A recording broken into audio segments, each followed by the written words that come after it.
When I was a boy, I spoke as a child. When I became a man, I put away childish ways.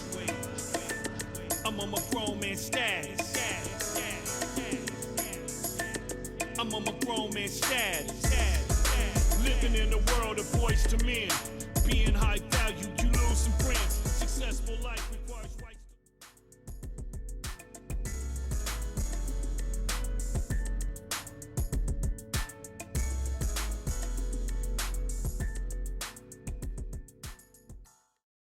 Good morning, everyone. It's your man, the Saint, aka R.O.M.A.N. I'd like to thank you for tuning in to another episode of Man Status One-on-One. And if you don't mind, I'd like for you to look down there, hit that subscribe button, as well as the like. Now, please forgive me for the attire, what I have on. It's because I just woke up and I had a dream. And I think it's a very important message with this dream that I like to share with you. Because I told y'all, I'm going to keep it real. And I want y'all to feel the real me. Now let's get to it. I currently have a son who's 16 years old. But in this particular dream, my son was like 3 or 4 years old. I can remember in the dream going to work, having a hard day, and then I go to the daycare. When I go to the daycare, I see my son. He runs to me, "Daddy, Daddy, Daddy, I love you. I missed you." I said, "I missed you too, son." So then he runs, he goes, he grabs his coat, and he's got a little picture in his hand. And then I bent over, I lift him up. He said, "Look, Daddy, I made you a picture."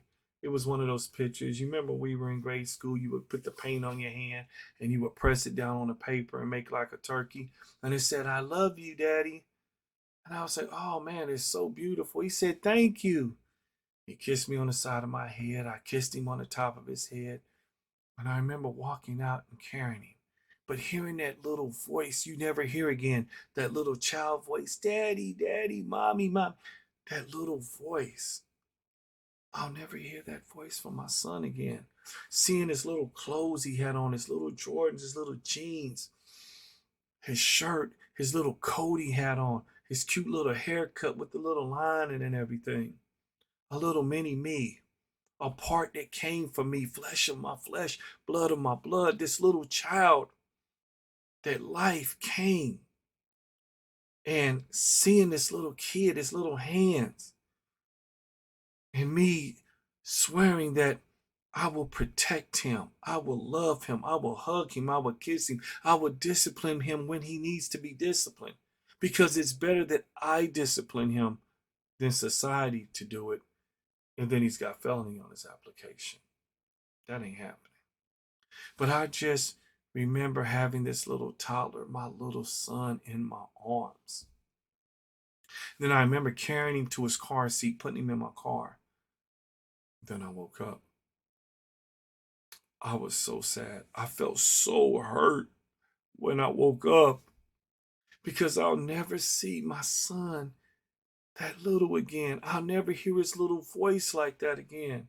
He won't wear the same size clothes, his little hat, his little mittens, all of that stuff. It brought back memories. It brought back memories of when it was times that I washed the clothes. And I see his little bitty jeans, his little pants, his little socks, his little underwear, his little tees, and folding them and stuff. A little mini me that I'm raising to be a man. It brought back memories of me raising all my children. Every time I raised one of my kids, it was a beautiful experience. You see, when you get married, God says to be fruitful and multiply. That's so you can have the kids the experience. And then you get a second chance. That second chance is called grandchildren. Because when you miss your kids being little and being there for them, now your kids is more likely going to need help. Now you can help out and you can be the grandmother or grandfather. And that's a great feeling. I don't know why anyone would not want to be a parent.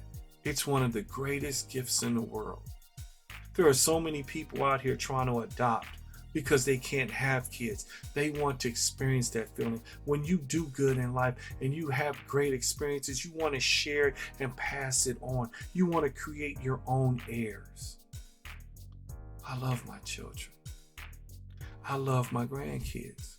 When I speak, when I spend time with them, it's priceless. Now, this particular segment is for men. Men, we got to slow down. We got to quit working so much overtime. I get it. I get it. I get it. We have to work hard. We have to bring that bag home. We got to pay the mortgage, the lights, the gas, the water, the car insurance, all the insurance, making sure everyone has benefits. We got to make sure there's all kind of utensils in the house, toothpaste, mouthwash, soap. I get it. We got to make sure there's protection. Anyone does any harm or tries to do any harm to our families, they got to deal with us. Because we know if we lose a job or we're not providing, we're looked upon as bums. But if a woman, if she's struggling, she can get help. I know it. I know we get a bad rep because you see, we are known as the unsung heroes. See, everyone loves mom, everyone loves big mama, grandma, but what they don't realize is that while big mama has that house and's been able to take care of her kids if they hit hard times moving in, grandkids, it's because big daddy's out there working. And when big daddy dies, his pension, his house and everything rolls right to big mama. That's because she chose the right man and he chose the right woman. Nobody's perfect, but we try to find the most perfect, the closest to the perfect person that we can get with. We all have problems, but the thing is, we must work together. That's why it says through better or through worse, we stick together. And when we have these kids and we separate, it tears them apart. I love my kids. I love children because it's life. You see people at their most innocence when they're children and they need to be protected because they look up to us for everything, for that protection, for that food. When they go to sleep, I don't know about you, but I know when I was young, when I was around my daddy, I felt so safe. There was no fear coming on to me because I knew my daddy had my back. My daddy was going to protect me. When I went somewhere, I knew if I was hungry, my daddy going to get me that. If somebody acting crazy, I know my daddy going to protect my mama. But back to what I was saying. Time is priceless. Time is valuable. You can't get it back. Today, they call it the present because it's a gift. Last year, I had COVID Delta. Almost lost my life in the hospital. I realized there's nothing worth getting upset about, tripping and all of that. I just wanted to breathe. I just wanted to spend time with family. I wanted to get out, smell the fresh air, hear the birds chirp, see people go in and out of restaurants. Everything that life did we take for advantage, I wanted that back. I really wanted to see my kids more than anything in the world and spend time with them. And that's what I'm saying now. Men, make time for your kids. Women, if you are not with the fathers, quit using that as leverage because he doesn't want to be with you. Let him spend time with his kid. It took both of you guys to make that child. And kids aren't dumb. They can tell when you being funny, trying to keep daddy away from them. Let them spend time with the kids. The kids will respect you for it as well as the fathers. Fathers also, make sure you make time for the mothers too. They need time. And women, if you're accustomed to living a certain lifestyle, cut that man some slack because he has to work to bring that bag home so you can continue to live the way you live. I know it's a balance. It's hard. I know you keep hearing that word balance. It's because if we give up too much time and that check is short, we got to make that up some kind of way. But the main thing I want you to think about is when your kids were younger, if you have any old videos, go back and play them old DVDs or videos in your phones or cameras of when your kids were little and hear their voices. If you were anything like me, you recorded a lot of Christmases. Watch their faces, hear their voices, hear the happiness, the laughter. Look at all the tore up Christmas gift paper everywhere. It's beautiful.